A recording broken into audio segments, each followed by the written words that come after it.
Ladies and gentlemen, Chelsea Clinton tweeted this, quote, "The story of Lucifer who rebelled against God is part of many Christians' traditions. I've never been in a church with a Lucifer statue." This may be the first question you've ever gotten about Chelsea Clinton, who, by the way, is her generation's deepest thinker. Right. What do you make of that?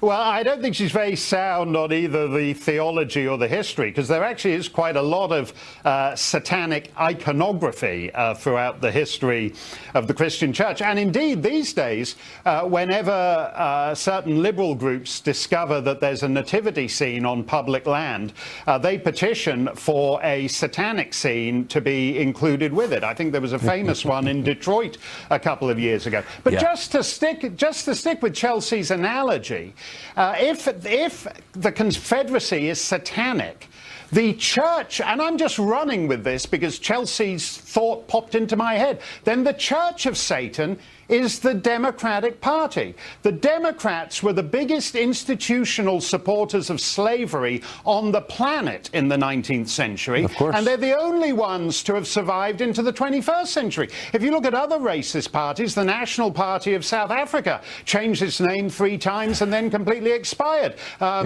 Same with Ian Smith's party in Rhodesia. They're I was all about gone. to say, but the Democrats.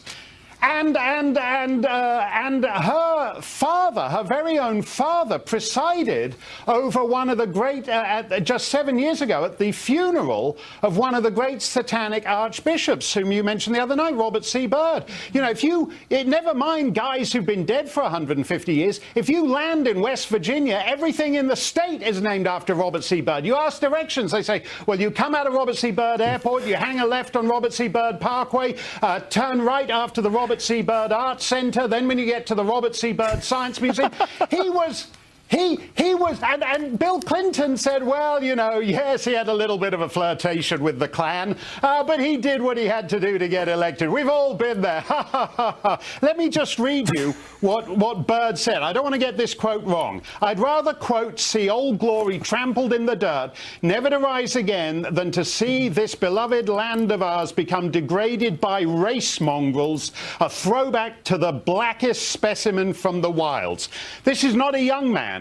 This is a middle-aged man, far older than Chelsea Clinton. And I'm not. He was writing to Senator Bilbo, I think.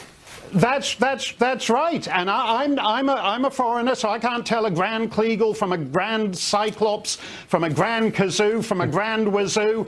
I think, but if you'll forgive a little bit of criticism of your great republic, I think this is what happens when you don't have titles of nobility, Tucker. The people invent stupid titles like Grand Kleagle and Grand Wazoo, but he was one, and Bill Clinton delivered his eulogy. Why doesn't Chelsea take that up with the Satan in her own family household?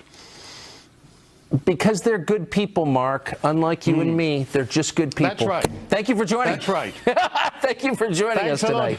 Have a Kleagle weekend.